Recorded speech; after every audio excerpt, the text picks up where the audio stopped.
आसिला सुभद्रा योजना एसओपी जानतु किए पाइबे सुभद्रा योजना टंका।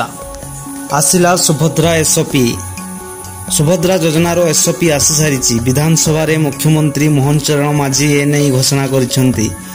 एही योजना रे 2 किस्ती रे टंका मिलिबो। प्रति वर्ष राखी पूर्णिमा और महिला दिवस रे एही टंका प्रदान करा जिवो। प्रति किस्ती रे 5000 टंका लेखाए मिलिबो। गतकाली कैबिनेट बैठक रे सुभद्रा योजना एसओपी रे मोहर लागिथिला। 21 रु 60 वर्षर महिला को एही टंका मिलिबो।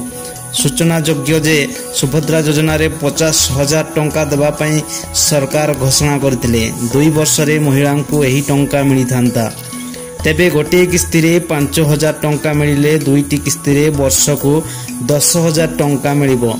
डीबीटी माध्यम रे एही टंका मिलिबो। 1 कोटी महिला को एही अर्थ प्रदान करा जिवो। चलित वर्ष बजेट रे एथिपई 10,000 कोटी टंकार व्यय बराद करा जिवो। मुख्यमंत्री विधानसभा रे कहिथिले जे 2024-25 रु आरंभ होई 2028-29 पर्यंत एही योजना कार्यकारी हबो। एथिपई 55,825 कोटी टंका खर्च हबो। राखी पूर्णिमा और मार्च 8 महिला दिवस रे 5,000 टंका प्रदान करा जिवो। 5 वर्ष रे 50,000 टंका मिलिबो।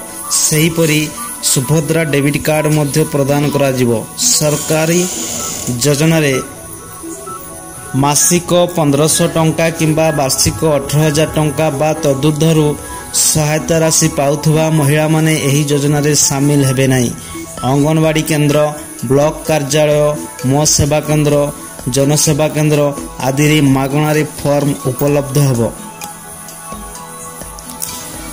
सुभद्रा योजना रे महिला माननकु 50,000 टंका प्रदान करबा को प्रतिश्रुति दे राज्य रे क्षमता को आसीतबा भाजपा सरकार एही योजना रो एसओपी आनिछंती। एही योजना अधीन रे 21 रु 60 वर्षर महिला को आर्थिक सहायता मिलिबो। प्रति वर्ष राखी पूर्णिमा और महिला दिवस रे एही टंका प्रदान करा जिवो। आसंता 5 वर्ष पर्यंत एही सहायता राशि मिलिबो। एही योजना रे राज्यर 1 कोटी रु अधिक महिला उपकृत हेबे बोली मुख्यमंत्री कहिसंती। तेबे आसंतु एही योजनार लाभ उठाइबा पई कोन करिवे एवं कोन आवेदन करिवे। सरकार प्रकाश करता विस्तृत एसओपी रे सुभद्रा योजना पई किभली आवेदन करिवे से नै सूचना दैछंती। राज्यर समस्त अंगनवाड़ी केंद्र, ब्लॉक कार्यालय रे योग्य हिताधिकारी माने आवेदन करि परिबे। एथि सहित मो सेवा केंद्र, जनसेवा केंद्र रे मध्य आवेदन करि परिबे। ए सबु जगह रे मागणा रे फॉर्म मिलिबो जोंथरे लोके आवेदन करि परिबे। सही परि योजना संपर्कित सूचना पई एक कॉल सेंटर मध्य कार्यक्षम हबो। तेबे एही योजना रे लाभ केउ माने पाइबे एवं केउ माने बाद पड़िबे से नै मध्य मुख्यमंत्री स्पष्ट करिसंती। आर्थिक सच्छल वर्गर महिला एही योजना रो वंचित हेबे। सरकारी चाकरी करुथुवा महिला एवं घरोई क्षेत्र रे चाकरी करुथुवा महिला पाइबेनी सुभद्रा सहायता। कारण आयकर प्रदान करुथुवा महिला माने एही सहायता पाइबे नाही बोली सरकार सूचना दैछंती।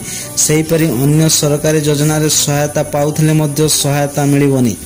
एपरिकी मासिक 1500 बा वार्षिक 18,000 पाउथले मध्य सुभद्रा योजना रे सहायता मिलिबोनी। यार कार्यकारिता तदारक करने को महिला और शिशु विकास विभाग एक सुभद्रा समिति सोसाइटी गठन करिसंती।